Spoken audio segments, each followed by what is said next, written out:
નડિયાદના પીપલગ પાસે વહેલી સવારે બનેલી ઘટનાએ સૌ કોઈને દોડતા કરી દીધા. ઘટના કંઈક એવી હતી કે આણંદના નરેન્દ્રકુમાર હિંમતલાલ પોતાની કાર લઈ હાઈવે પરથી પસાર થઈ રહ્યા હતા, ત્યારે કોઈ કારણોસર તેઓએ કાર પરથી કાબુ ગુમાવ્યો હતો અને તેઓની કાર પીપલગ એપીએમસી પાસેથી પસાર થતી કેનાલમાં ધડાકાભેર ખાબકી હતી. કાર કેનાલમાં ખાબકી હોવાની જાણ નડિયાદ ફાયર બ્રિગેડને થતાં ફાયર બ્રિગેડની ટીમ ઘટના સ્થળ પર પહોંચી બચાવ કાર્ય શરૂ કર્યું હતું. જો કે કેનાલના ધસમસતા પ્રવાહમાં કાર અંદર ડૂબી ગઈ હોય 2 કલાકની જહેમત બાદ કારને બહાર કાઢવામાં આવી હતી.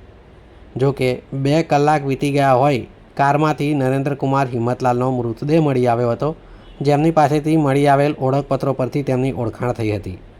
નરેન્દ્રભાઈ પાસે અન્ય કોઈ વ્યક્તિ કારમાં સવાર હતી કે કેમ તે અંગે હજી સુધી તપાસ ચાલી રહી છે. જો કે અકસ્માત કેવી રીતે થયો અને કાર કેનાલમાં કેવી રીતે પડી તે અંગે પોલીસે તપાસ હાથ ધરી છે. તો તુરંત અમે રેસ્ક્યુ વ્હીકલ લઈ અમારી તરવૈયા ટીમ લઈને આવી અને કેનાલમાં શોધખોળ કરતાં અમને પહેલાં ગાડી ડિટેક્ટ થયા બાદ અમારા તરવૈયા દ્વારા તેને બેલ્ટ દોરડા બાંધી રસ્સા બાંધી અને અમે ક્રેનની મદદથી બહાર કાઢી છે.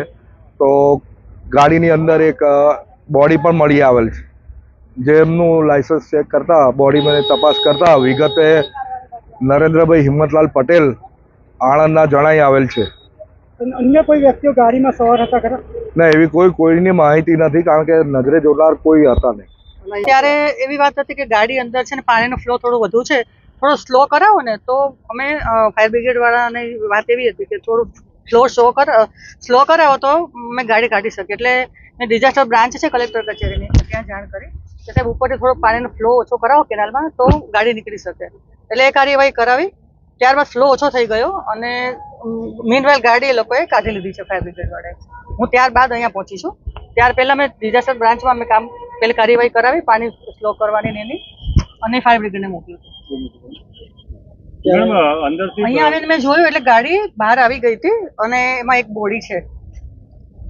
ક્યાંની છે?